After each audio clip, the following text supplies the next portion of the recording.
আমাদের শরীরে শক্তি আছে, আমাদের রক্ত আছে বলে আমরা আন্দোলন করতেছি। তো আমরা যদি আন্দোলন করতে পারি তাহলে অবশ্যই আমরা আমাদের মন্দিরও পাহারা দিতে পারবো। তার জন্য কোনো মাদ্রাসার পোলাপাইন বা যাই বলেন, আমাদের অন্য কোনো ধর্মের লোক বা হোক সে যেই হোক আমাদের লাগবে না, আমরা হিন্দুরাই আমাদের জন্য এনাফ। আর সেকেন্ড কথা, যেটা ধর্মমন্ত্রী এরকম যদি দুই মুখ সাপের মতো করে, তাহলে বলবো যে এরকম ধর্মমন্ত্রী আমাদের মানে প্রয়োজন নেই, এদের আমরা বয়কট করবো। ফার্স্ট কথা, তিনি ঢাকেশ্বরী মন্দিরে এসে বলছিলেন যে আমাদের মানে সাহায্য আমাদের পাহারা দেওয়ার জন্য পুলিশ আনবে, প্লাস পুলিশ না পারলে সেনাবাহিনী আনবে, তারা এই কথাটা বলছে।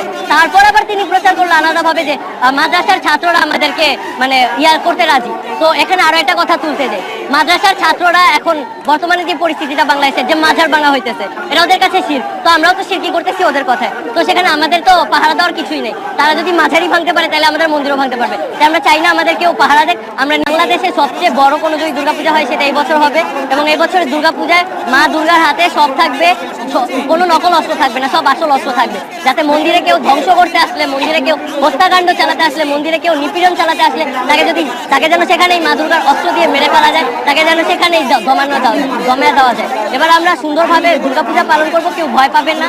এই আন্দোলনও চলবে, কথা ছিল না, ওই ট্রেনটা তো চলছে। তারপরে বৈষম্য ভাই থাকে, যত যাই বলেন, বৈষম্য বিরোধী আন্দোলন করার পরেও ধর্ম যেহেতু দুইটা আলাদা, বৈষম্য থাকবে, আমরা এক হয়ে থাকবো, এটা ঠিক। কিন্তু অমন ভাবে বলতে গেলে উপর দিয়ে বইলে এক নিচ দিয়ে আরেক, ওইটা হয় না। ওপরে দুই নৌকায় পা দিয়ে চলা যায় না। তাই আমরা আমাদের সুরক্ষাটা